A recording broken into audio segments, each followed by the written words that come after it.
গাজার আরও এলাকা দখলে নিতে সেনাবাহিনীকে নির্দেশ ইসরায়েলের। ইসরায়েল গাজা ভূখণ্ডে আরও এলাকা নিয়ন্ত্রণে নেওয়ার নির্দেশ দিয়েছে তাদের সেনাবাহিনীকে। দেশটির প্রতিরক্ষামন্ত্রী ইসরায়েল কাটস এই নির্দেশ দিয়ে বলেছেন, হামাসের হাতে থাকা সব জিম্মি মুক্ত না হলে গাজার অংশবিশেষ চিরতরে দখল করে নেওয়া হতে পারে।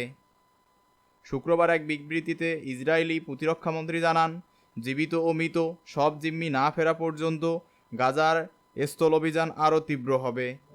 তিনি বলেন, হামাস যতবার সমঝোতার প্রস্তাব প্রত্যাখ্যান করবে ততই তারা গাজার ভূখণ্ড হারাবে। খুলনায় সন্ত্রাসীদের প্রকাশ্য অস্ত্রমহড়া, গুলি ও ককটেল বিস্ফোরণ। খুলনা মহানগরের অন্যতম ব্যস্ততম ৭ রাস্তা মোড়ে শুক্রবার রাতে প্রকাশ্যে অস্ত্রমহড়া দিয়েছে একদল সশস্ত্র ব্যক্তি। রাত 11:15টার দিকে মোটরসাইকেল যোগে আসা ৮ থেকে ১০ জনের একটি দল সেখানে ফাঁকা গুলি ছুড়ে উল্লাস প্রকাশ করে এবং ককটেল বিস্ফোরণ ঘটায়। খুলনা সদর থানার পুলিশ জানিয়েছে, ঘটনাস্থল থেকে ৩টি গুলির খোসা উদ্ধার করা হয়েছে। প্রত্যক্ষদর্শীরা জানান, নগরীর শান্তিধাম মোড় থেকে মোটরসাইকেল চালিয়ে আসা সন্ত্রাসীরা ৭ রাস্তা মোড়ে এসে মোটরসাইকেল থামায়। এরপর তারা কয়েক রাউন্ড ফাঁকা গুলি ছোড়ে এবং ককটেল ফাটিয়ে দ্রুত সরে যায়।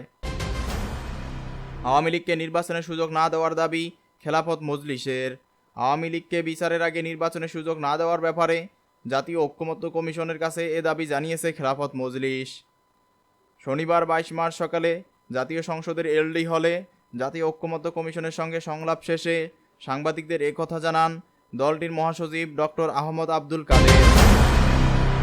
ভোটদানের সর্বনিম্ন বয়স ১৬ আর প্রার্থীর ২৩ বছর করার প্রস্তাব রাখবে এনসিপি।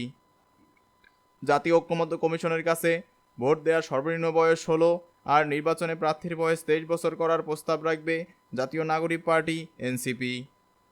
শনিবার ২২ মার্চ সকালে রাজধানীর রূপায়ণ সেন্টারে জরুরি সংবাদ সম্মেলনে এই কথা জানান দলটির যুগ্ম আহ্বায়ক সারোয়ার তুষার। মিয়ানমার থেকে ছোড়া গুলিতে ২ বাংলাদেশি আহত।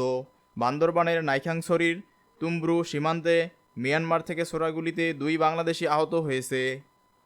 আহতরা হলেন তুমরু উলুবুনিয়া এলাকার জাহাঙ্গীর আলম ও নূর হোসেন।